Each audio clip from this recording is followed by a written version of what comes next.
Welcome everybody and anyone who's online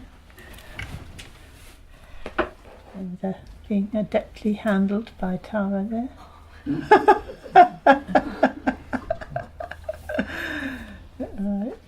We're expecting Mr. and Mrs. Smith, held up in traffic.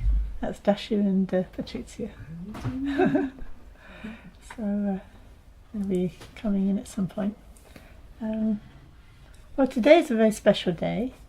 It's a major Buddhist festival called in Tibetan it's called the Chökor Duchen, the festival of the first turning of the Dharma wheel. Turning of the Dharma wheel, you might know, is a way of saying that the teachings are set in motion, like it's an interesting image, isn't it? The teachings, the Buddhist symbol of a wheel and an 8-spoked wheel, and the Buddha, as he starts to preach, as he starts to speak the Dharma, he sets in motion the whole process of beings receiving the teachings, practicing the teachings, and becoming enlightened. And then they go through the whole cycle, and then they teach, and then that starts other ones practicing, and then they realize it. And so it's set it in motion so that beings can now become enlightened because he's now done it, as it were. So it's celebrated every year.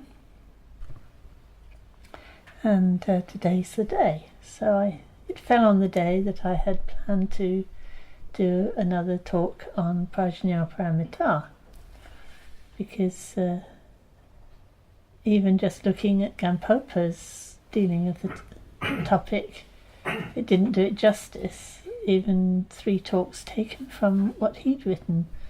But when I saw it was the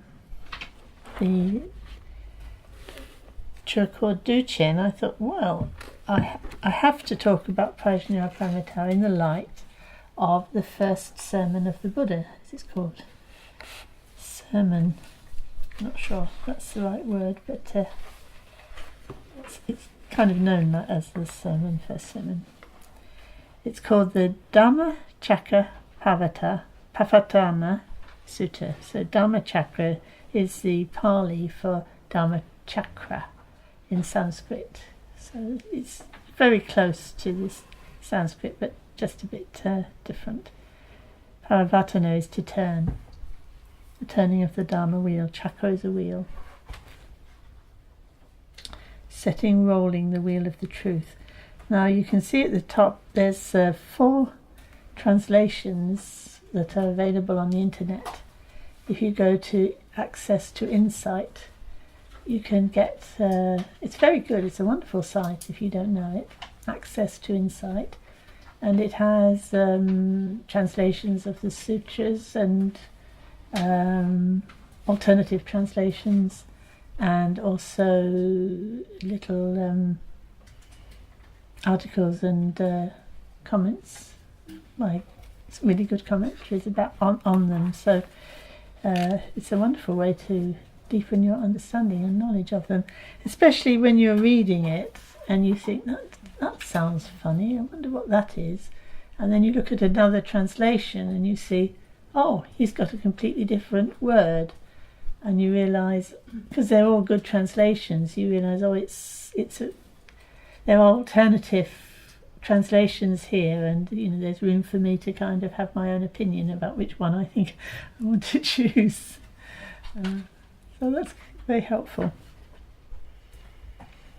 Okay, so I thought having introduced that, I'd read it to you so that when I refer to it, you've got something to as a reference. But it's basically things you've heard of, like the middle way, the Eightfold Path, the Four Noble Truths. So that's basically what it covers. It's a very, very important sutra, and I must say, when I first read it, I thought, yes, I understood that. Okay, what next? But now I go back to it, I realise how very profound it is, and how much there is there to tease out.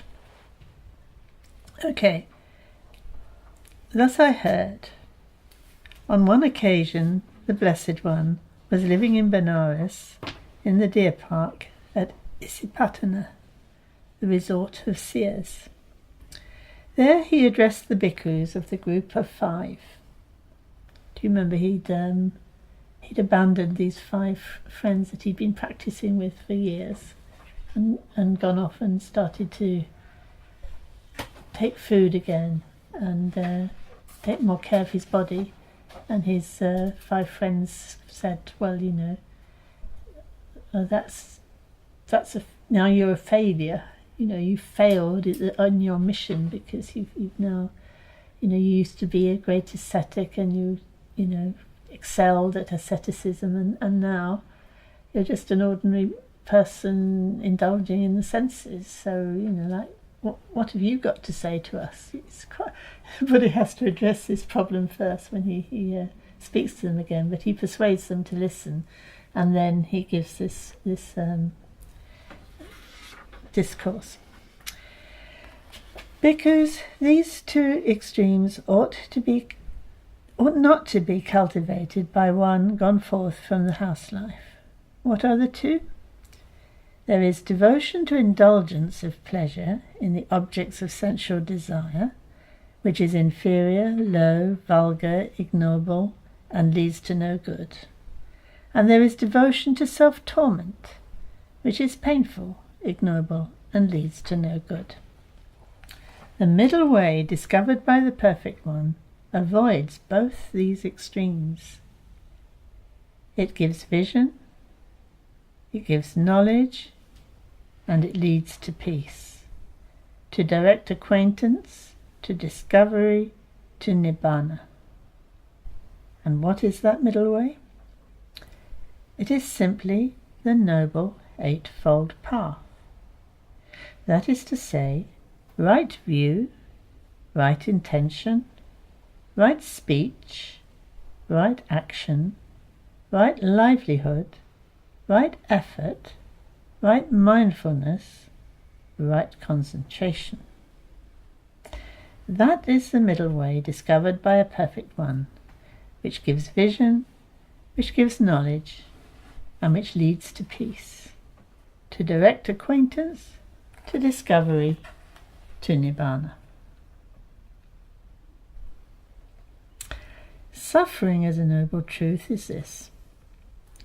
Birth is suffering, aging is suffering, sickness is suffering, death is suffering, sorrow and lamentation, pain, grief, and despair are suffering. Association with the loathed is suffering. Dissociation from the loved is suffering. Not to get what one wants is suffering.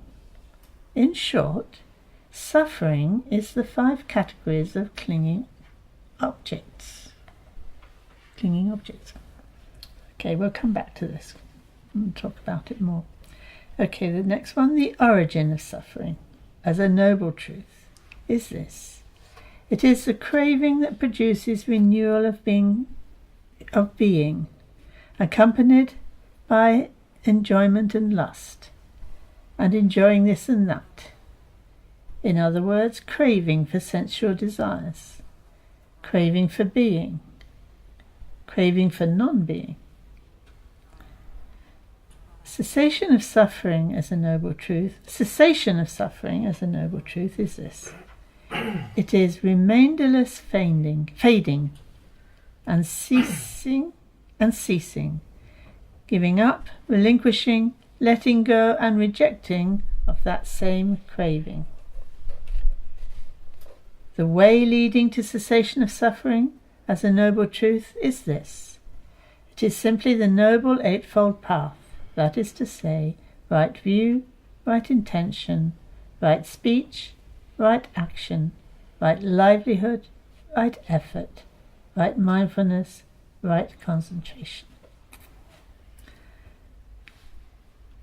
Suffering as a noble truth is this. So it now goes through each one separately. And it has 3 sections in each one. So the first is, there is this noble truth of suffering. And then, such was the vision, the knowledge, the understanding, the finding, the light that arose in regard to ideas, or the other translations say things, in regard to things not heard by me before. This suffering, as a noble truth, can be diagnosed. Such was the vision, so that's the second aspect. Such was the vision, knowledge and understanding, the finding, the light that arose in regard to things not heard by me before. And the third aspect is, this suffering as a noble truth has been diagnosed. So not only can it be diagnosed, the light arose realizing it could be diagnosed, but not only that, it has been by me. I've proved it, I have diagnosed it. Such was the vision, the knowledge and the understanding, the finding, the light that arose in regard to things not heard by me before. So now he applies the same sort of formula to the second noble truth.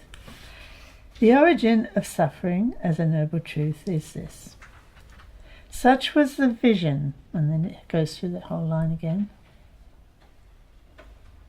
This origin of suffering as a noble truth can be abandoned. So that's the second aspect. Such was the vision, and so forth. The light. I like that, the light of this vision, this understanding that came to him. This origin of suffering as a noble truth has been abandoned. So not only can it, I have the light of knowing it can be abandoned, and the light of knowing I have abandoned it. So that's the second one. And the third one, cessation of suffering as a noble truth, is this. Such was the vision, the light, and so on. This cessation of suffering as a noble truth can be verified. Such was the vision, the light, and so on. And this cessation of suffering as a noble truth has been verified. Such was the vision, and so on, that arose in him in regard to things not heard by me before.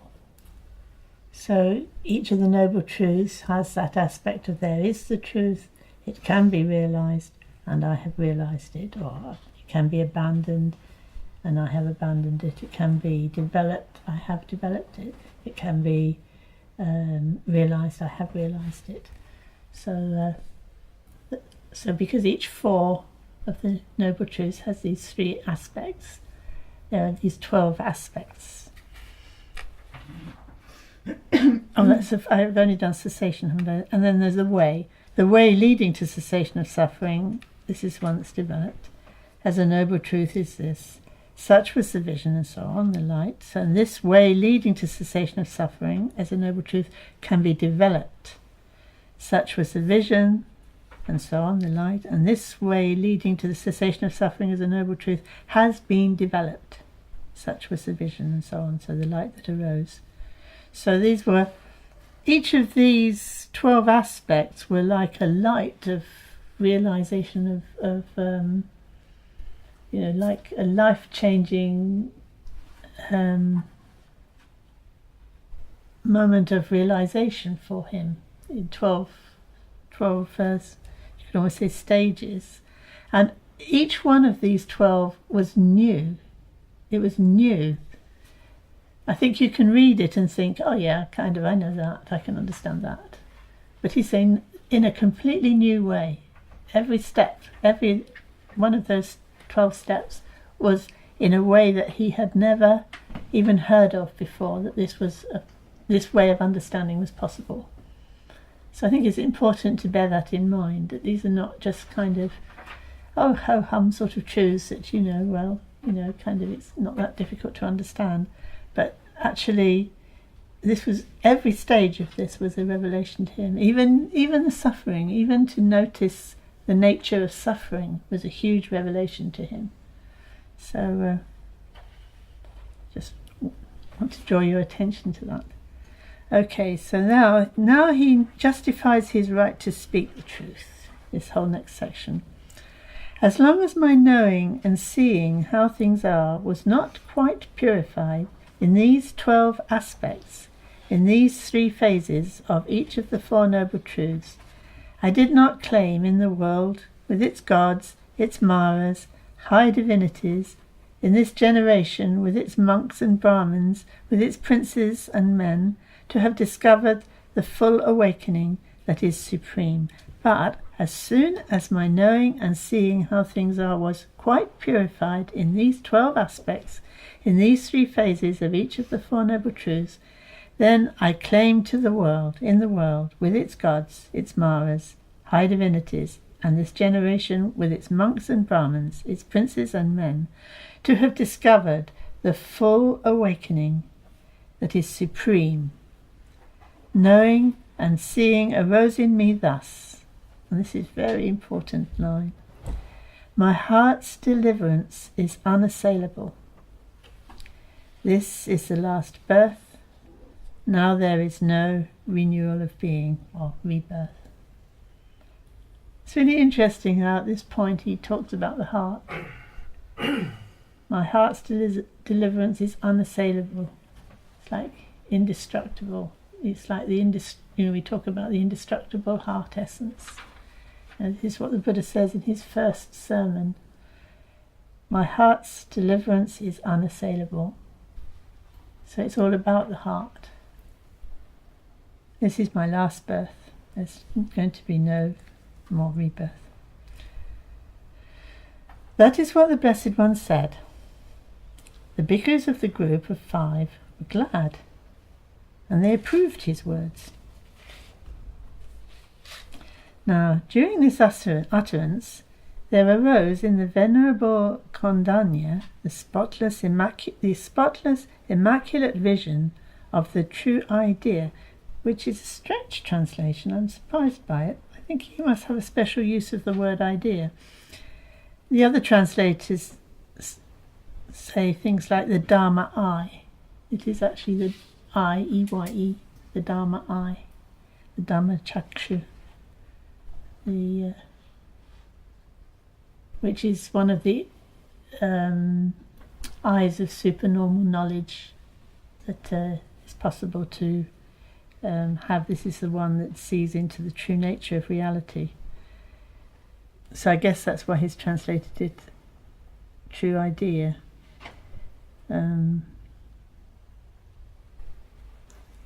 Different translators have different things for this. One of them has, Piyadasi, I think, has stainless vision of the truth. So he just calls it truth, vision of the truth.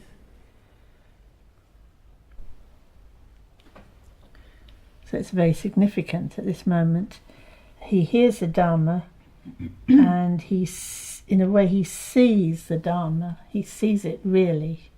He encounters it as a real experience that will be the base then for the Eightfold Path, right view, the right vision, the right meeting with that reality that you can now practice the Eightfold Path because you now have that, the right view, the right vision that enables you to follow the Eightfold Path. So this happened to Kondanya from hearing the first sermon. And he says something which is, I find really, really interesting, the next line. He says, whatever is subject to arising is all subject to cessation. And this is a world-shattering statement. And we think, oh, come on. I mean, it's obvious. At a certain level, our idea of what it means to arise, obviously it ceases. What's the big deal? I think one can read it like that. Everything's impermanent. Yeah, well, okay. But this was world-shattering, so I want to come back to this. Like, what did he actually say? Another translation of it, which I prefer: whatever has the nature of arising has the nature of ceasing.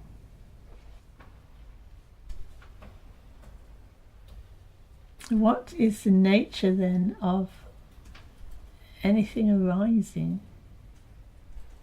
How does anything arise? And if you look at that long enough, really look into your experience, how anything arises, you might be surprised at what you discover. And you might actually discover something like,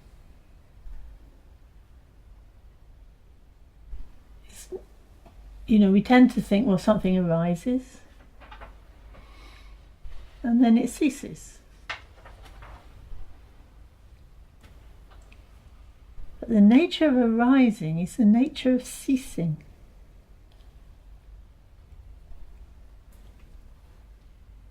So it's a wonderful koan. Maybe come back to it.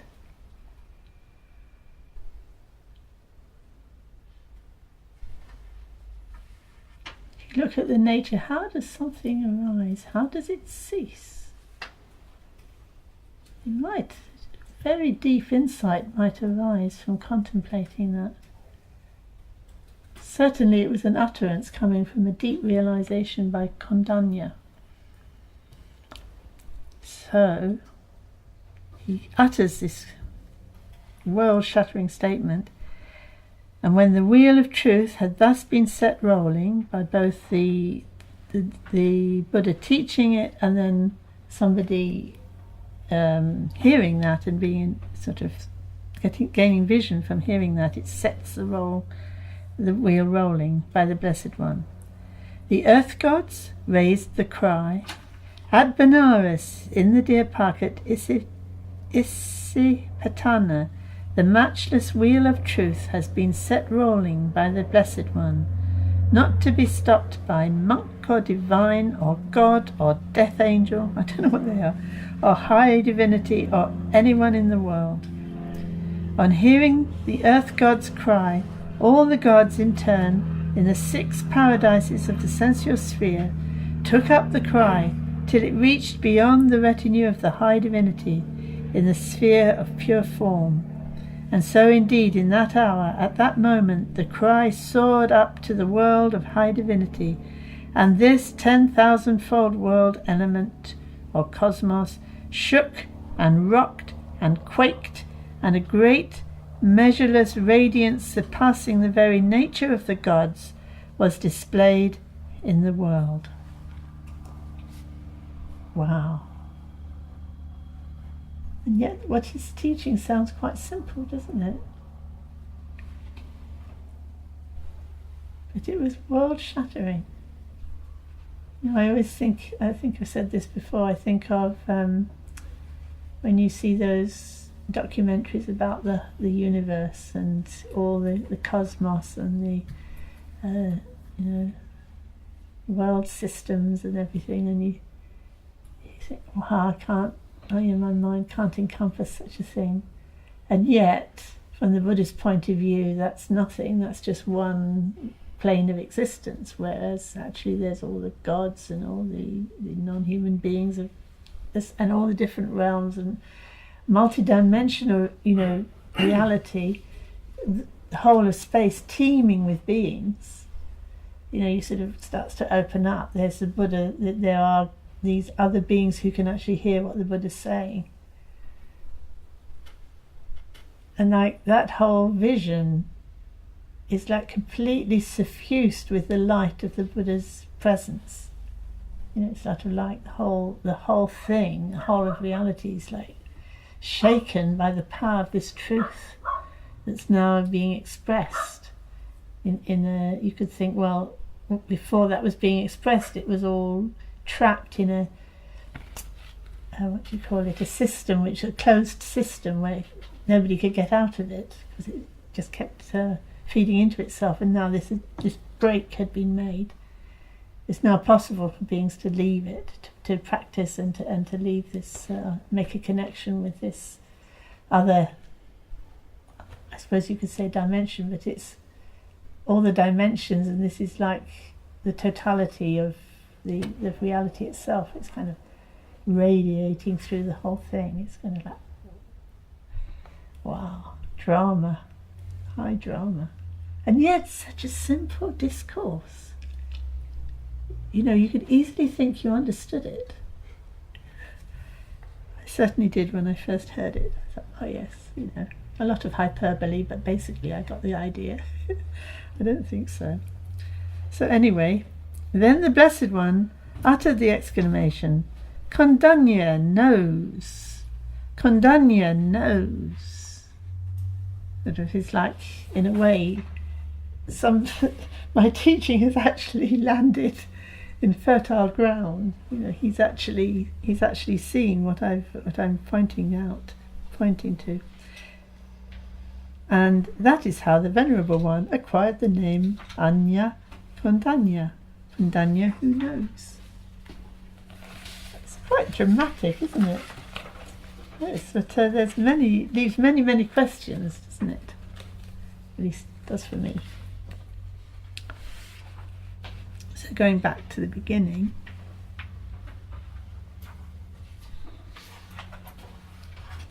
so of course he's talking about these two extremes because of the situation with his these 5 ascetics who are questioning his authority to speak because he hasn't he's given up his austerities. It's quite nice actually, because the Buddha, you know, they sort of say, well, you know, you weren't anything special before when you were doing all these ascetics practices, because, you know, you didn't claim to have any great realization then, and now you've given up these practices and are indulging in the sense pleasures. I mean, what hope is there that you could actually be saying anything sensible now? So, a good argument there. And the Buddha says to them, what does he say? The Perfect One is not self-indulgent. He has not given up this struggle. He has not reverted to luxury. The Perfect One is accomplished and fully enlightened. Listen, bhikkhus. The deathless has been attained. I shall instruct you. I shall teach you the Dharma. By practicing as you are instructed, you will, by realizing it yourselves here and now, through direct knowledge, enter upon and abide in that supreme goal of the holy life, for the sake of which clansmen rightly go forth from the house life into homelessness. A second time the bhikkhus of the group of the 5 said the same thing to him, and a second time he gave them the same answer. A third time, they were quite obstinate, they said the same thing. When this was said, he asked them, Bhikkhus, have you ever known me to speak like this before? No, Lord. The Perfect One is accomplished and fully enlightened. Listen, bhikkhus, the deathless has been attained. I shall instruct you, I shall teach you the Dharma. By practicing as you are instructed, you will, by realizing it yourselves, here and now, through direct knowledge, enter upon and dwell in that supreme goal of the holy life, for the sake of which clansmen rightly go forth from the house life into homelessness. So they took some persuading, but yeah, it's interesting that what finally persuaded was they kind of knew him. They knew he wasn't the sort of person who would say something like that, you know, without good cause. It's quite interesting, isn't it? It's the same today in the scientific community. I mean, why do you believe one scientist and not another? Because they're more credible. You know them, you know that they're honest people with integrity, and if they say something, then you really believe that, you know, they've really done the experiments they say they've done. It's the same here, you know, about why do you believe the Buddha? Well, you know the Buddha, you know his whole story, you know how he's an honest person. So would he say it if it wasn't true? No, he wouldn't. Okay. Yeah, it all hangs on such a fine thread, you could say. Anyway, I think that's really interesting. So that's why he's talking about, he's not indulgent, but devotion to indulgence. I like that translation. if you're kind of devoted to indulging the passions and the objects of desire, that's not going to go anywhere. And in some translations they say, when it says leads to no good, they said it's not connected to the goal. So okay, you can indulge the senses, but that isn't going to lead to liberation from rebirth, from suffering. And neither will self-torment, because you know the life of the Buddha. He was very involved in ascetic practices of depriving himself of food and giving himself all sorts of going through all sorts of hardships in order to try and realize truth. And he said, but actually this is just as useless, really. This doesn't lead to the goal. So he doesn't say, so go on, indulge your senses. And he doesn't say, well, don't do anything that's at all ascetic. He's saying find a middle way. And he explains that his way is the middle way, but in this paragraph he doesn't actually say what that way is, except to say it's the Eightfold Path. And I think you really have to take note here that the Eightfold Path begins with right view. That doesn't mean opinion or philosophical idea. It actually means, like Kondanya, something really awoke in him, so that he then could follow with right intention. Like when the Buddha says, I saw it was possible. I saw this truth, I saw it was possible. And then I decided to follow it, I followed it, and I actually reached the goal. So there's that, something has to follow through from that vision. It's not enough in itself. You have to then be very determined and think, I will actually follow that through. And you can almost say that right speech is like following it through in your speech, with your actions, with your livelihood, in the sense of the way of life you choose at that point, and the way you exert yourself, keep coming back to that intention, and in the right mindfulness, being able to do that in a way that brings together the five indras, so you get right concentration. And notice the Eightfold Path ends with right concentration. People translate that differently. One translation I rather liked was mental unification or integration. So it's not just being able to concentrate on an object, it's being able to integrate that right view so that it becomes totally integrated and stable within you. And that's then enlightenment. Then you've actually what is it he said? He talks about purification of the heart, doesn't he? So with that right view, you can arrive at this purification, and as long as it isn't quite purified, you're not in a position to be able to speak the truth fearlessly. You've still got some little doubts, maybe. So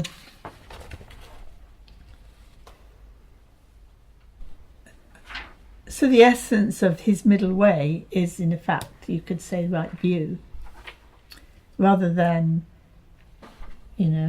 indulging your senses or practicing asceticism. You develop, or you seek, the right view so that you can then follow the Eightfold Path. So that is the middle way discovered by the Perfect One, which gives vision. Interesting, isn't it? The middle way gives vision. It's almost like it is vision, isn't it?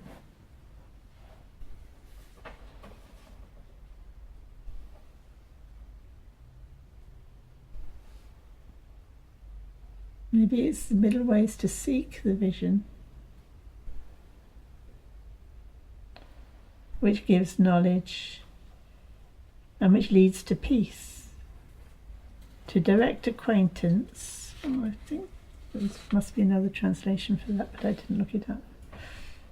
To discovery and to nibbana. Nibbana is the Pali for nirvana in Sanskrit, so you're probably more familiar with nirvana.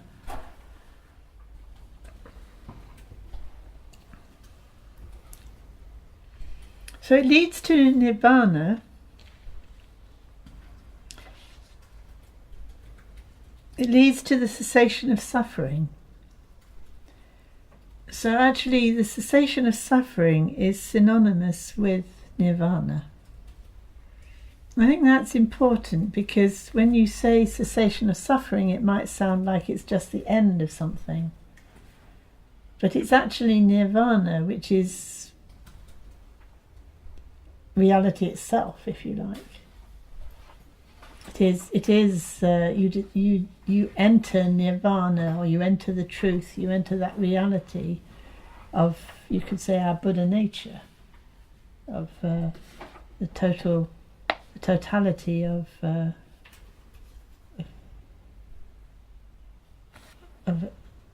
everything, the sort of like the Dharmakaya reality. You enter that. So it's almost like synonymous. Well, they are synonymous, they're just used in different contexts. Which is also called peace. It's called because it's the end of suffering. So now he talks about these noble truths. Why is it called noble, you might wonder? It's called Arya, the Arya four truths. And Arya is it is actually related to Aryans. It's but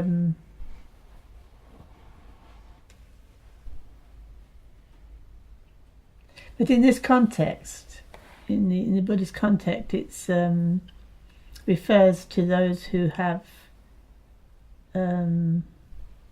passed beyond samsara. So these are the truths of those who have passed beyond samsara. They have actually seen the truth, if you like. So these are the truths of those who have seen the truth in this genuine way. So these are the four truths seen by the Aryas.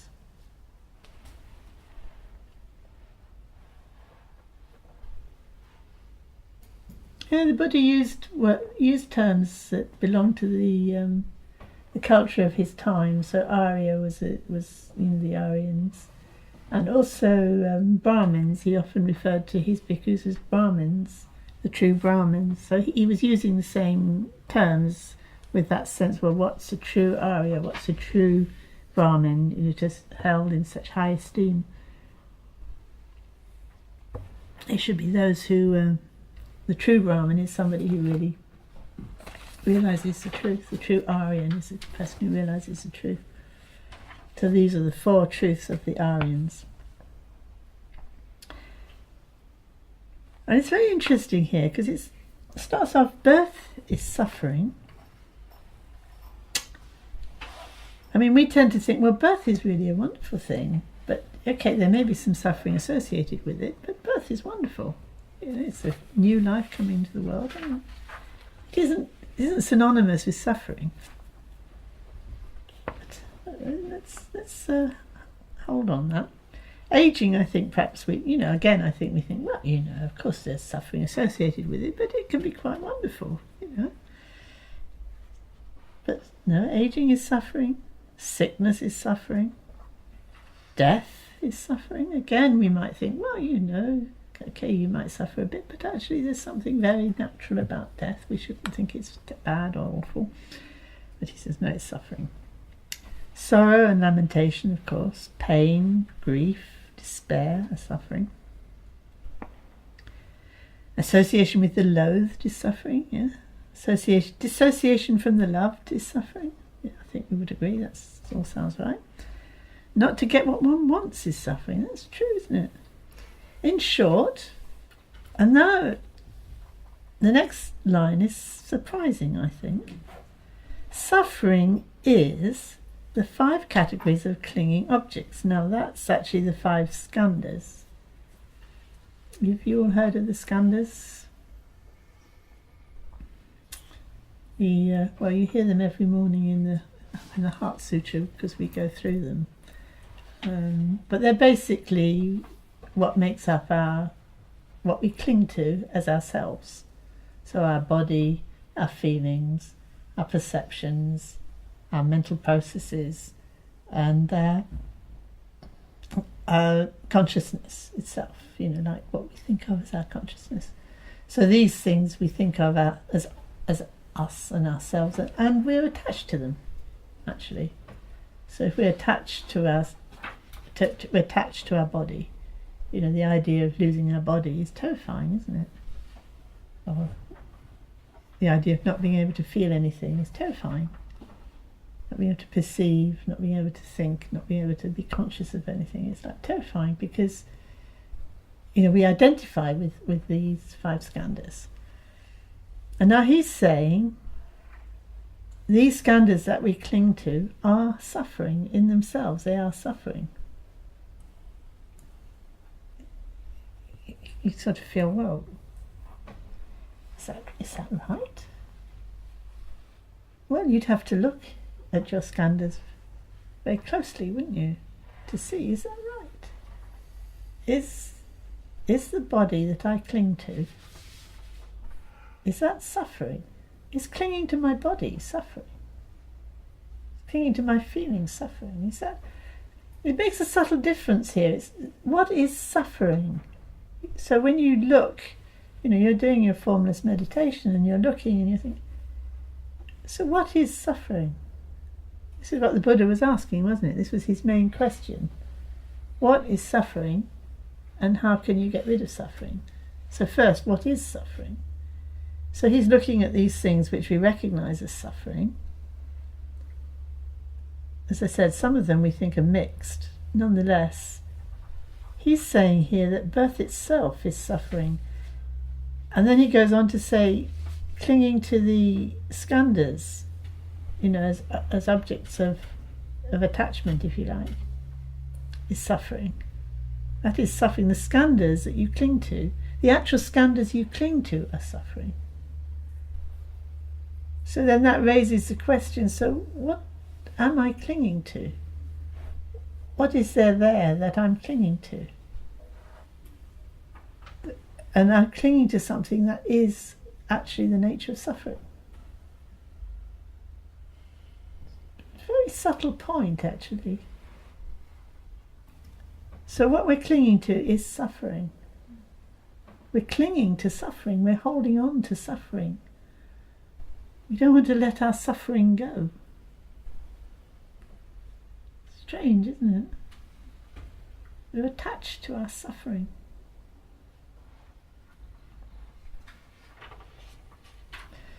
So next one is the origin of suffering. Sometimes it's called the cause of suffering, and I've been wondering to myself if they're different. But anyway, a word that could be translated either way. The origin of suffering as a noble truth is this. So he describes it now. It is the craving. Other translators have thirsting. It's one of the 12 links, you might remember. Do you remember the beginning with avidya? And then samskaras, and then how many am I going to remember? I haven't looked at it recently. But it comes up to craving and then goes on to becoming and then taking birth and then old age, sickness and death. Yes, feeling, there's contact, name and form, contact, feeling. This one out, I think.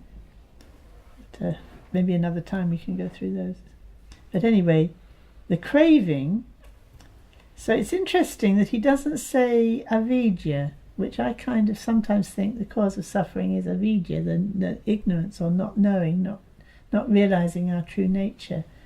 But actually in this sutra he actually says it's the craving or thirsting that produces rebirth. Or here it says, which produces renewal of being. And this rebirth is always accompanied by, there were various translations for this. I think there was more variety of translation on this than for anything. So it's accompanied by, I think the one I thought sounded best to me, sounded more, yes, accompanied by delight. What did I think? I thought about this a lot this morning.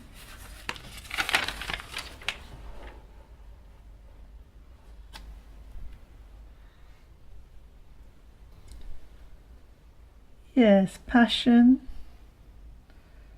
and attachment and seeking satisfaction in this and that. You could have that.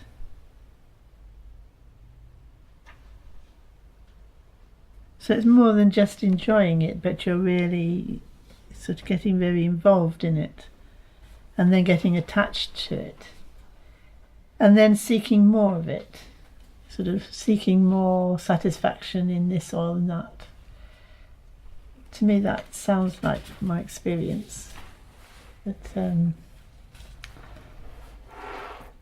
once you've arrived, you've taken birth, then the next thing is, you want something.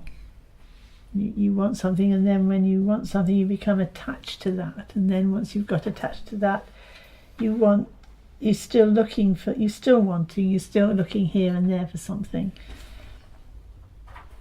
So then that's, in other words, craving for sensual desires or pleasures or whatever. Craving for, and then it's interesting, there's these three things: sensual desires, craving for being, and craving for non-being, or annihilation, you might say. Now, if you remember, when the Buddha went to his first two teachers, there was Alaka, Kamala, and Rajaputtra. Was it Rajaputtra? We read it last night, didn't we? I can't remember his name exactly. But anyway, they were teaching the jhanas, and they would have taught him that craving for sense pleasures was something that you had to give up, and then they would he'd be going through the different jhanas, which are states of being, and then when you get very refined at the end, it's like you're trying to give up your attachment to being and going over into attachment to annihilation. And they thought that they'd actually reached the goal with this, and some kind of no perception and non-perception that his second teacher did, and the Buddha wasn't satisfied with that, because it was just a state of still, wasn't actually liberation. And that's the one where in this formula here it's like craving for desires, craving for being, and also craving for non-being, even that subtle craving for no perception and no non-perception is a crave. There's still a craving there. And this was like the thing that was completely new and took him by surprise, that actually there was a truth there about craving that had been missed by his teachers, and that actually when he hit that truth, the light dawned. I think quite literally, I say literally. It depends what you mean by literally, but I mean, what is light? You sort of feel, well, that we say the light dawns, don't we? And I think there's something right about thinking light is associated with understanding and vision. Okay, so that's an important point there. Then cessation of suffering. As I said, some people call it pain. No, I didn't say, did I? Different translators translate dukkha differently. So in some it's suffering. I think two of them had suffering. One had pain, and one has translated it as stress. I can see what he's trying to do, but I think it doesn't quite work.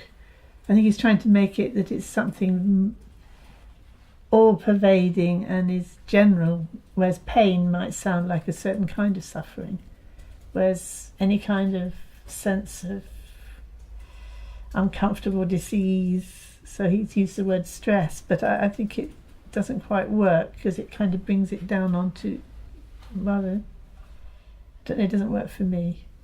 It obviously worked for him. I can see where he's coming from, but I'm going to go back to suffering. Dukkha, use dukkha for suffering. Cessation of suffering as a noble truth is this: it is remainderless, fading and ceasing. That's so significant, that remainderless, fading and ceasing. Because you tend to think that is something, like you can sort of see it. If you have thoughts in your mind, for example, you can see them coming and going, or at least you think you can. And then, but there's still something left, because they are still coming and going, and it hasn't really changed the world for you. But this is remainderless, sort of, you see there is, you see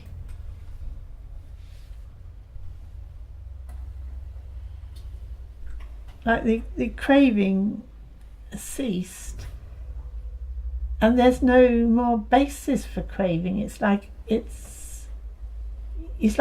in a different world where there isn't any craving. It's just a different. You've shifted out of where you were, where craving was part of that world. It's now there isn't craving anymore. That's like nothing's left of craving. So then, different translations here of giving up, relinquishing, letting go, freedom from, and rather than rejecting, other people have non-reliance on. And the one I thought made most sense to me was detaching oneself from craving.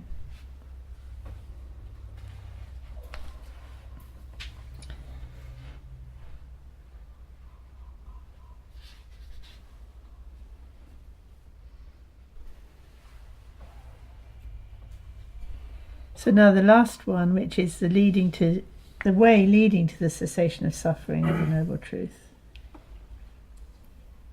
It is simply the Noble Eightfold Path. So we've talked about that to some extent. So that gives you the 4 Arya truths or realities. Incidentally, I meant to mention the suffering, the noble truth of suffering. I often remind you that in the Srimala Devi Sutra, the Creed says to the Buddha that the reason that your Shravakas and Pratyeka Buddhas don't actually realise the true ultimate reality is because they don't really realise dukkha. They don't really realise suffering. In other words, to realise the nature of suffering is a deep realisation. It's so that when we have suffering, it's important to really look at it, to use it as an opportunity to see this first noble truth. What is the true nature of suffering? And it is all pervasive. That's why it is the suffering of the skandhas themselves. Our very existence itself is suffering. Of course you could say, well, it's on a very subtle level, but it is the basis for our craving and for rebirth and for the whole cycle of samsara. So yes, it is subtle. So rather than dismissing it and thinking, well, I know what suffering is and I don't like it, we need to recognise that, and I need to really understand its true nature, because it will reveal to me my own true nature, which is actually good news. We might think, well, I don't particularly want to know my true nature, But actually, it's good news. Our true nature is this heart within us that needs to be freed, so that this knowledge will free our hearts. So then he goes through these three aspects of each. How are we doing? Thank you. Right. So I'll go through them quite quickly because I want to say a few words about how this relates to the Heart Sutra. I'd like a challenge. So, well, I did say a bit about it, didn't I? So this one about suffering as a noble truth, such as the vision, the knowledge, the understanding. There was quite a few different translations for the next one. Knowledge, finding, science, somebody even said. It's interesting. But you can see there's a process here, isn't there? Normally with these lists in the suttas, each adjective is marking a different nuance of the stages, of what's happening, so that the vision, he has this vision of what is the nature of suffering, and an insight, and he sees the significance of that in some way. And then he actually has this, he really homes in on it, and then it's like this light of, I think it must be something to do with the five indriyas coming together, this absolute sense that something's really come into focus. And he knows, this is something I never saw anything like this before. I looked at suffering, and I've looked at suffering, and I've looked at something. I have never seen it like this before. This is something new. I never even heard that it could be like this.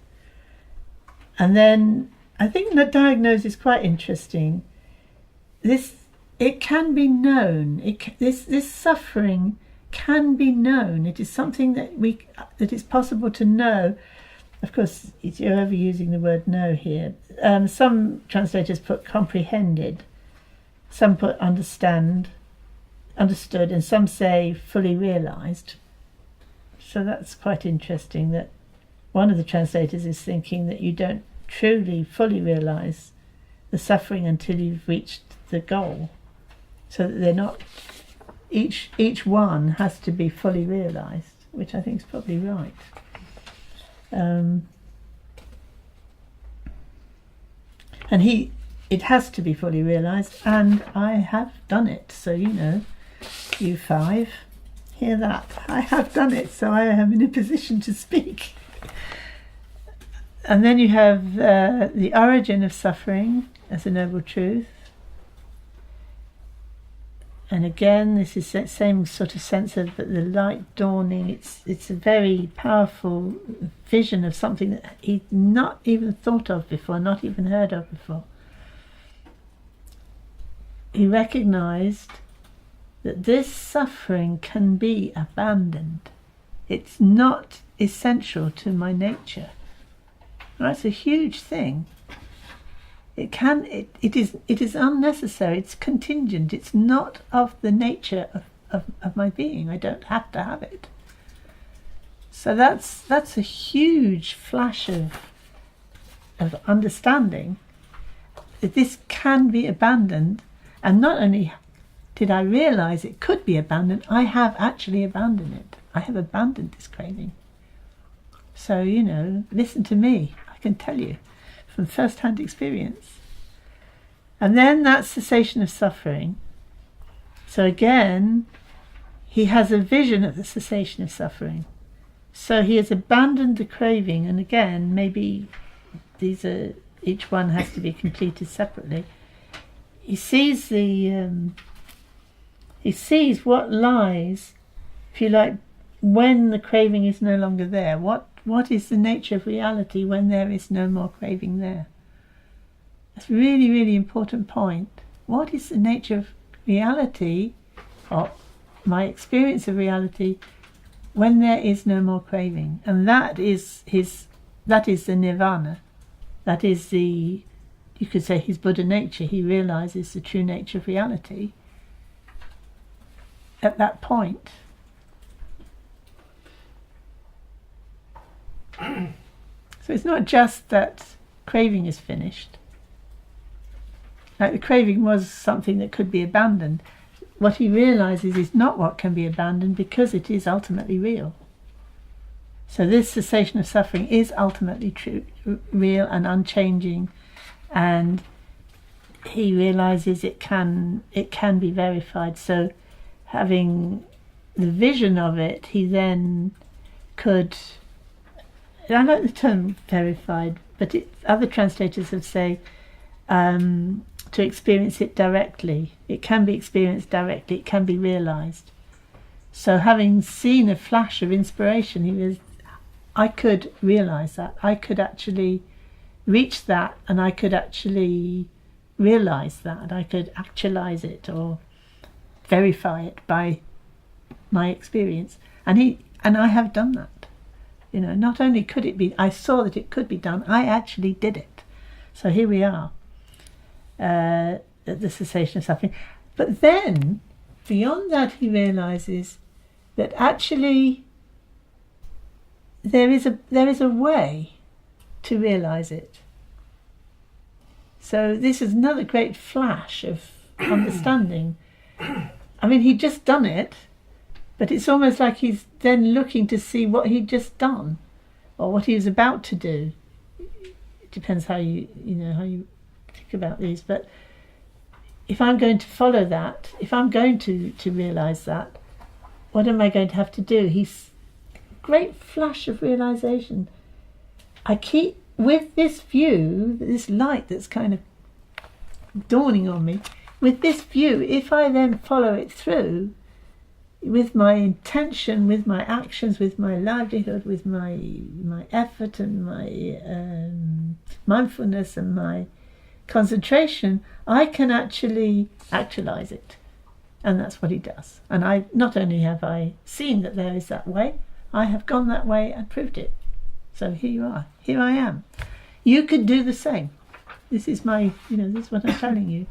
It's very, very powerful, isn't it? Very powerful. And then there's this, more or less, I've covered the next bits, I think. So you've got this first sermon, if you like, this Dhamma Chakra Parivartana, talking about how birth and death and that list of things, really. Yes, birth is suffering, aging is suffering, sickness is suffering, death is suffering, and so on. And then you've got the Heart Sutra. And what does the Heart Sutra says? There is no birth. There is no death. There is no 12 links. There is no suffering. There is no wisdom. There is no cessation of suffering.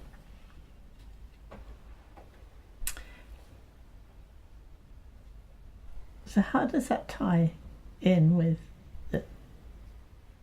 Here the Buddha is saying there is suffering, and there's a truth of suffering.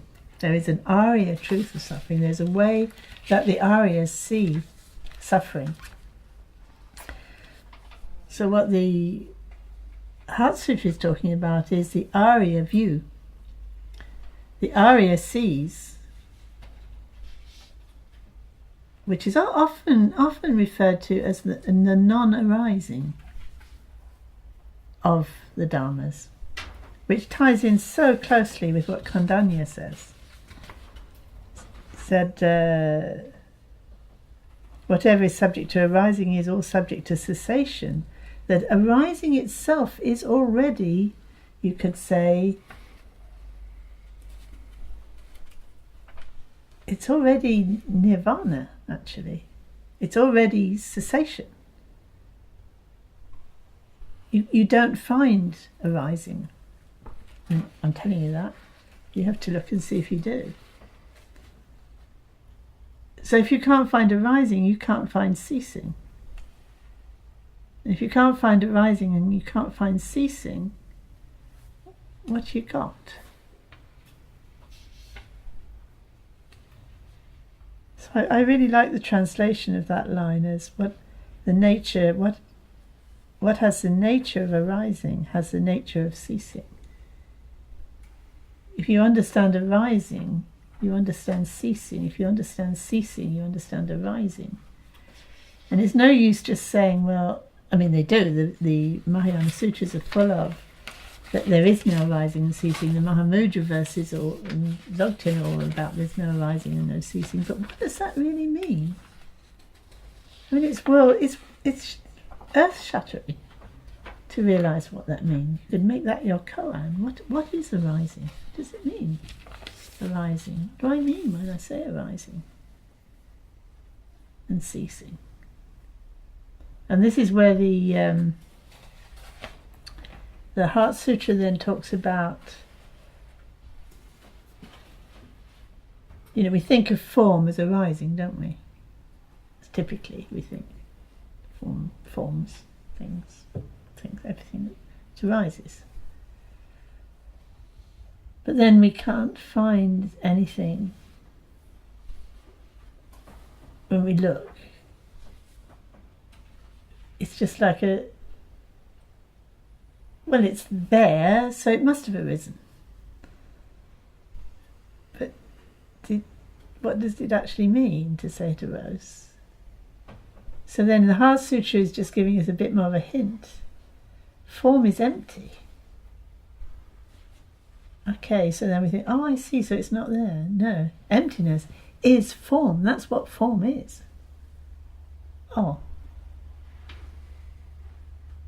It's brilliant, isn't it?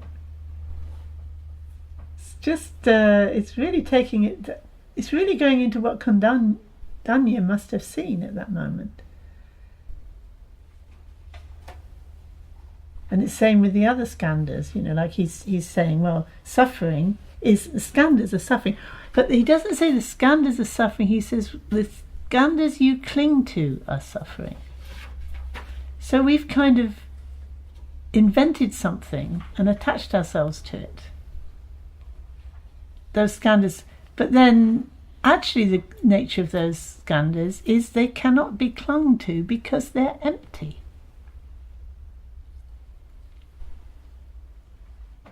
So it's not saying there aren't any skandhas. It's saying what the skandhas are cannot be clung to. If you cling to them, you're clinging to something that isn't actually the skandhas, in a sense. You're clinging to something that's not real. But when you see the reality of what the skandhas are, they're emptiness. And then you think, oh, and what is emptiness? It is the skandhas.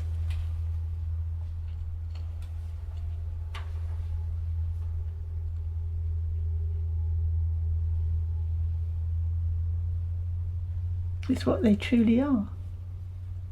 So the ones that are not empty are the ones that are suffering, if you like. I mean, it's very difficult to use language here because we're shifting into two different ways of talking. But you could say the ones that are suffering are the ones that are not this. They're not the skandhas. They are actually suffering because. And when you see that, you realise actually they're what they are. You then see what's causing the suffering, which is craving an existence or a non-existent, which is not going to happen. So if you give up the craving, then what the skandhas are in themselves becomes evident, and you realise that now you are actually looking at the true nature of reality, which is the cessation of suffering. And in doing that, you've actually followed the Eightfold Path, because you've actually now basing your forward movement, if you like, on the right view.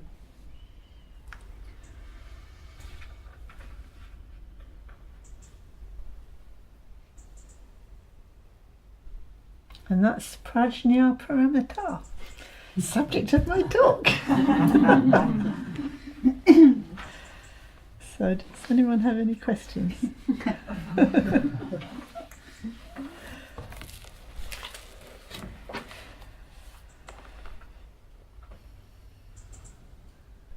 A very simple one for Germans. Can you give a few synonyms to craving? Thirsting. Yeah? Thirsting. Thirsting. Okay. Mm. Mhm. There must be a German word for thirsting. Yes, yes. But it's not longing. Longing would be too positive. I don't know, what's longing in Longing? German? No, in German, yeah. Okay. What have you got for longing in German? I would translate it with Sehnsucht. Sehnsucht. Does that have a negative connotation of any kind? No, no, Okay, and it's not Sehnsucht then. no. Okay. Yeah, but thirsting is for me Right. at least okay. Mm. No, craving definitely has a negative connotation. But what do you see when you were an addict wanting drugs? What do you Sorry, use? what? If you're an addict wanting a drug, Yeah. what would you use for that?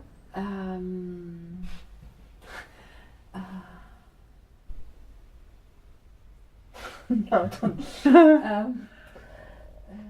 Abhängigkeit, dependent. Right. Interesting. Yanka would be more informal. What's that? Hanker. Yanka. Yanker. That must be like English hanker. Which Okay. is pretty much the same. Yeah. Mhm. Yeah. Hankering. Hanker. It takes a lot of thought, doesn't it? Mhm. And in these Pali studies, they've done a lot of thinking about these words, trying to work out.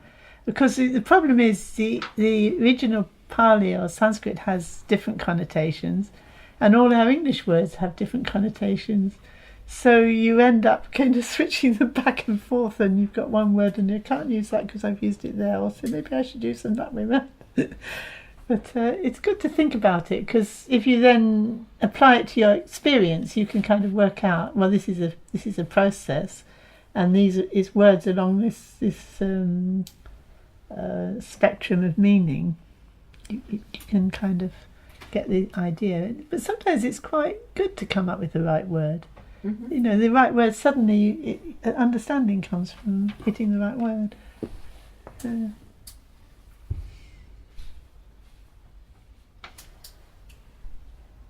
Hankering. That's a good one, isn't it? Hankering. Craving. Comes hankering.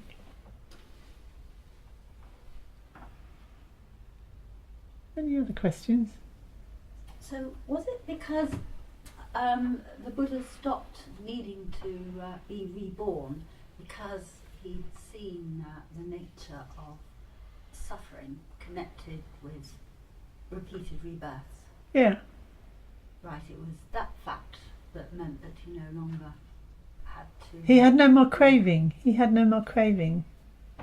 He could see that craving was leading to rebirth. And then he didn't have any more craving. So then he saw he saw reality then. He then had the cessation of suffering. He saw reality itself. So then he didn't need to take rebirth anymore, because he wasn't going to lose that vision, lose that understanding again. So the craving, the suffering, causes sort of blindness to the nature of reality. Well, I don't know, you see, I think it must, in the 12 links, they don't say one causes the other. They say one occurs in the presence of the other. So if there's a vidya of not realising the nature of reality, then it's possible for the samskaras to lead to the consciousnesses that then lead to name and form. Is that the right way around? And then go down feeling, craving, becoming and rebirth and so on. Oh, now I've lost track of what I was saying. Oh yes, about avidya. Now what was I saying? You picked on the word cause. Oh yeah, that's right, cause. So it's just in the present. So you could have a vidya that didn't cause. it doesn't cause the samskaras, but if the avidya's there, then the samskaras lead to the next thing. So when it comes to feeling, it's not that feeling causes craving, but it's in the presence of the avidya and the feeling that craving arises. So if instead of avidya you have vidya in knowing, then actually it's not necessary for the craving to arise, and therefore becoming and birth and suffering and so on doesn't have to arise. So it's because they're both present rather than one causes the other. I don't know if that's your question, but it was quite interesting for myself to sort that out in my own mind.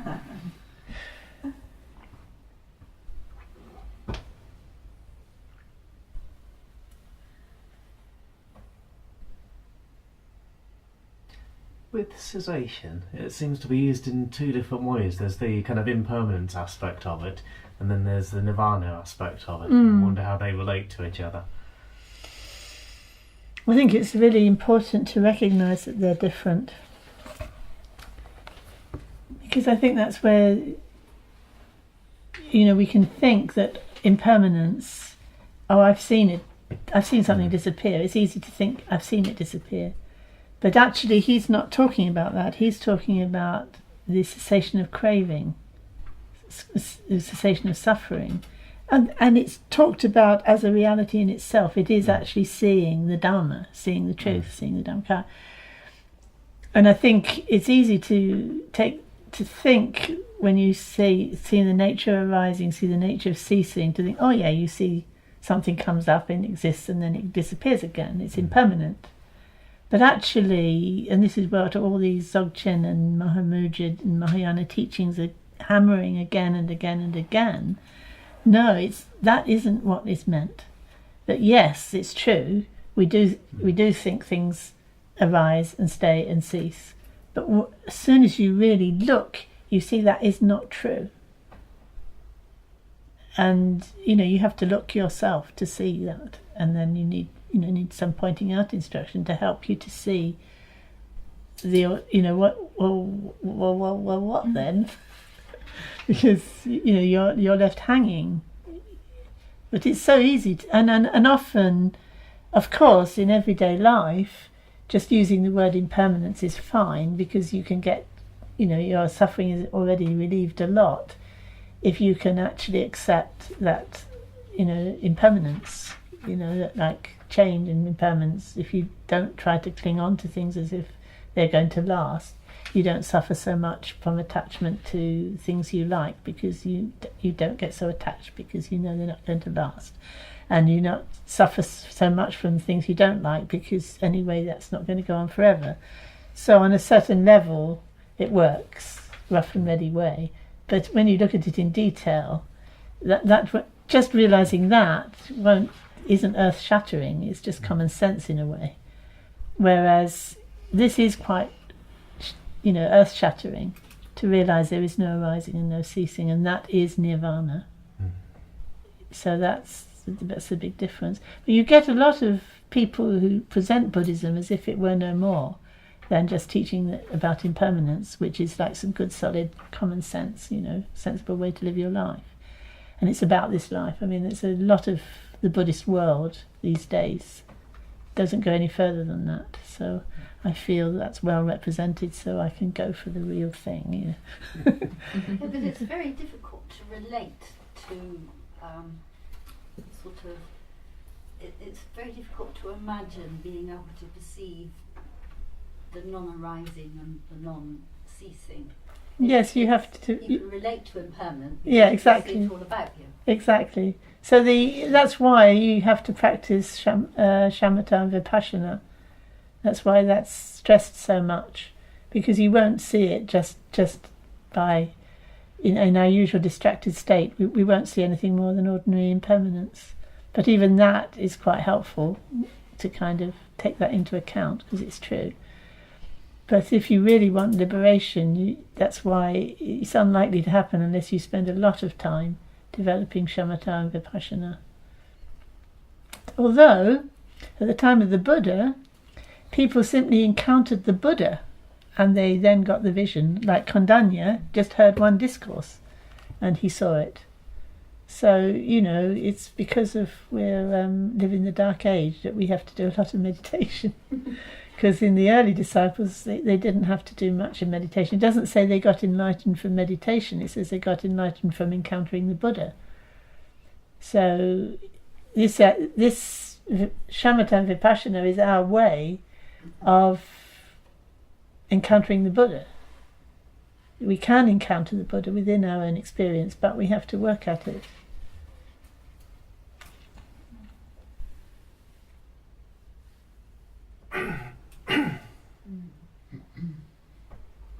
That's why you have this alternative path of the path of faith, if you like.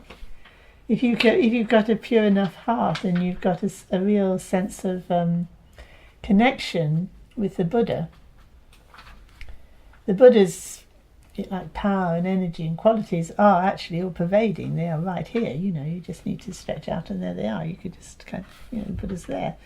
So if you have that kind of faith and you just keep calling on the name of the Buddha, actually you would encounter the Buddha.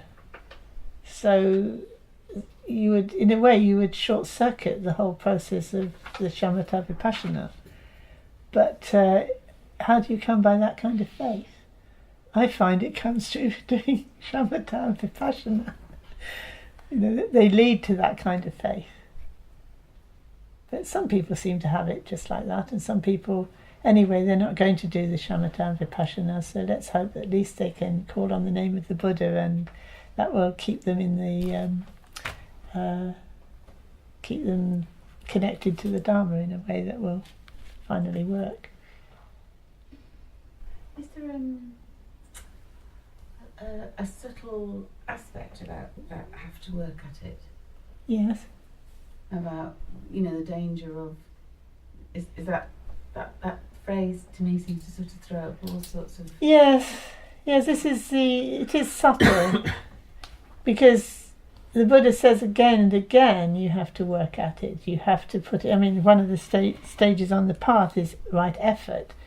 What's the right word for effort that's actually about bringing yourself in alignment with persistence and again not giving up, that kind of, you know, effort, as opposed to, you know, well, if I fiddle around enough I can make it happen for myself effort, and that is the one that has to be given up. So it's quite a subtle point to have to teach, isn't it? Because on the one hand you do have to keep coming back again and again, you have to not give up, you have to put your energy there, but it's not about, well, if I try harder I can do it, which you're locked into a mental framework that is actually just going to kind of keep you bound up really in your habits, your normal habits, ego grasping habits. So it's subtle, isn't it? well, because I sometimes wonder about my own judgment about, am I coming back to the right place? Yes. If you like, Yes. within that. I think you do have to wonder that. I think that's exactly what you have to wonder. So that, you know, like when you're doing anything that requires skill, you give it your best shot and you can tell by the result whether you got it right or not. Like sonar and the musical instrument. How do you tune an instrument? You tune it a bit and then you listen. You tune it in and oops, it's too tight. Oops, it's too loose. You have to listen. You have to find it. So it's that kind of an effort of noticing what's happening when you do something, what effect it has. So that kind of effort, I think, perhaps is the way you can think of it. Sort of got this sense of shutting out all of the other thinking. It's hard to say, actually. Something about it's so fine. It is, place yeah. where there's no That's habitual right. learning That's right. conditions.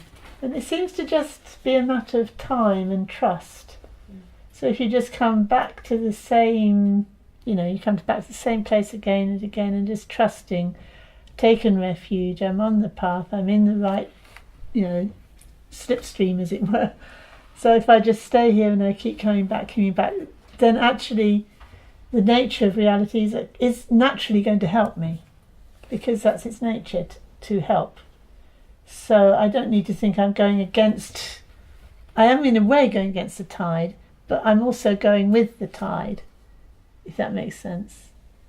The tide of the compassion of the Buddhas, I'm going with that, even though I'm going against the tide of my habitual patterns. Yeah, It's almost like I get it and then I don't get it. that's good. That's good. It gives you something to play with. Yeah. I'm curious about the way sometimes I hear the Dharma and understand it maybe through the filter of like Puritan cultural values. Oh yeah. And I think, it comes up for me, I guess I'm curious about how to not let it fall in that direction. Uh-huh. And I see those kinds of notions of false purity or what's holy and good being kind of, I guess, brought up as a question when I read certain, the way that this particular line is translated, where it says, there's devotion to indulgence of pleasure in the objects of sensual desire, which is inferior, low, vulgar, ignoble, and leads to no good. Mm-hmm. To me, that I can hear, my own Upbringing. just that kind of like Right. that Puritan culture we come from. I know, it's funny how words do resonate in funny ways, don't they? So I think the same with me when I looked at that and then I read it again more carefully. Devotion to indulgence, Yes, obviously, isn't it? So if only you're thinking about the next pleasure and then how to get hold of it and the next thing that I want and you're just focused on that, that's not going to lead to liberation. So maybe just rewrite it in your own words. It's clear, isn't it? That's what it's talking about. But you could read it the other way, and I think many Buddhists have read it the other way. Right. I see myself reading it that way. Yeah, I was talking to somebody from Thailand about enjoyment, and he was saying, well, that's samsara. I said, no, samsara is suffering, not enjoyment. And he said, well, samsara is desire. And I said, well, yes, but that's not enjoyment. Like you can enjoy something without hankering for it or being attached to it. Like nirvana presumably would be enjoying it, where samsara would be hankering after it or, sort of wanting to indulge in it so that it led to distraction and constantly trying to find other sources of pleasure. Whereas if you simply enjoy it, what's wrong with that? And it doesn't actually say, although some of the translations do look as if they are saying that. Further down the page, I sort of cringed a bit. The origin of suffering, and it says, it's a craving that produces renewal of being, accompanied by enjoyment, as if that was a problem, which of course it isn't a problem. Well, actually, what happens, what we do, is to avoid the feeling of suffering by going for those Exactly. things that we enjoy. Exactly. Yeah. Exactly, but it isn't that the enjoyment is a problem. The next one is perhaps more. I noticed somebody, Harvey, translated the lust as attachment, and I must say, I feel that's the problem, isn't it? That you have this first, some kind of passionate wanting something, and then you become attached, and then you start because that doesn't bring the satisfaction you want, you then start looking for satisfaction in other things, and it's just endless until you recognise, well, hang on, that passionate attachment to things, I could just enjoy them and let them go. And then you've got space, as you say, then you have space to be able to look at suffering. In fact, you're already looking at it, aren't you? Yes. Mm. Why would you say that kind of feeling of self-cherishing kind of you know, that's all. Which one of those? Which is Oh, those? it's not in there, but I'm just thinking, do you know, for me that. No, I think it is. I think it must be that there. little sense of self. Oh right, yeah. Yeah, it must be there. That sense of. It seems to arise with that. Do you know, either not wanting something or going to. There's a little. I guess that's the indulgence, isn't it? The self-cherishing. You're indulging yourself. Kind of. I don't know. I looked up to see if any of them had different words for indulgence, but I think they all put indulgence. So it seemed to be an agreement that. And I thought to myself, so what does indulgence really mean? I think it is self-cherishing. You know, like what I want for myself, or me, I'm so important. Me and my suffering is so important, or me and my pleasure is so important. It's really indulging in it, isn't it? You can indulge in self-pity too, can't you? Bound up with craving, isn't it? Because Oh yes, it is definitely. Yes, because you want to self and exist. object kind Yeah, I think it's the craving for existence, isn't it? Yeah. And then that can then turn into, you know, the idea of suicide. I could crave then for non-existence. Which is right there, isn't it? Yes. So yeah, I think that's craving for existence. I want to exist, even if it's as this most. I am the most pitiable and miserable creature in the whole world. At least I exist.